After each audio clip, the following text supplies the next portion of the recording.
RSS प्रमुख मोहन भागवत ने सोमवार को मुस्लिम नेताओं से कट्टरवाद के खिलाफ कड़ा रुख अपनाने का आह्वान किया।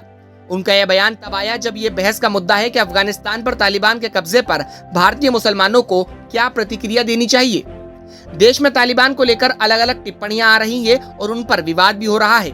कभी नसीरुद्दीन शाह के बयान पर तो कभी जावेद अख्तर के बयान पर हमारे मीडिया हाउसेस में बड़ी बड़ी डिबेट होती है। दरअसल जावेद अख्तर ने तो एक न्यूज चैनल को दिए इंटरव्यू में तालिबान की तुलना आरएसएस और दूसरे हिंदू संगठनों से कर दी थी। उन्होंने कहा था कि तालिबान बेशक बर्बर है, उसकी हरकतें भी निंदनीय है, लेकिन आरएसएस, विश्व हिंदू परिषद और बजरंग दल का समर्थन करने वाले सभी एक जैसे हैं। उन्होंने कहा था कि तालिबान एक इस्लामी देश चाहता है और ये लोग एक हिंदू राष्ट्र बनाना चाहते हैं। उनके इस बयान के बाद आरएसएस का राजनीतिक संगठन बीजेपी उनके बयान का जबरदस्त विरोध कर रही है। इसी बीच मोहन भागवत का बयान आया है। उन्होंने कहा कि इस्लाम आक्रांताओं के साथ आया, ये एक ऐतिहासिक तथ्य है और इसे उसी रूप में बताना चाहना जरूरी है। मुस्लिम समुदाय के समझदार मुस्लिम नेताओं को अतिवाद का विरोध करना चाहिए और कट्टरपंथियों के खिलाफ मजबूती से बोलना चाहिए। इसके लिए दीर्घकालिक प्रयास और धैर्य की आवश्यकता होगी।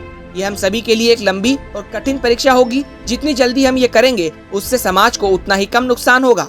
मोहन भागवत की टिप्पणी global strategic policy foundation Pune द्वारा पुणे में आयोजित एक बैठक में आई है। दर्शकों में मुख्य रूप से कश्मीरी छात्र, सेवानिवृत्त रक्षा अधिकारी और आरएसएस के सदस्य शामिल थे। बैठक का विषय राष्ट्र प्रथम, राष्ट्र सर्वोपरि रखा गया था। भागवत ने अपने बयान में दोहराया कि हिंदुओं और मुसलमानों के पुरखे एक ही थे और हर भारतीय हिंदू है। वो इस बयान को अक्सर दोहराते रहते हैं। उन्होंने कहा कि हिंदू शब्द मातृभूमि, पूर्वज और भारतीय संस्कृति के बराबर है। ये अन्य विचारों का अपमान नहीं। हमें मुस्लिम वर्चस्व के बारे में नहीं बल्कि भारतीय वर्चस्व के बारे में सोचना है। भागवत ने कहा कि भारत के चौतरफा विकास के लिए सभी को मिलकर काम करना चाहिए। आरएसएस प्रमुख ने कहा कि भारत बतौर महाशक्ति किसी को डराएगा नहीं। कार्यक्रम में केरल के राज्यपाल आरिफ मोहम्मद खान और कश्मीर केंद्रीय विश्वविद्यालय के चांसलर सैयद अता हसनैन भी मौजूद थे।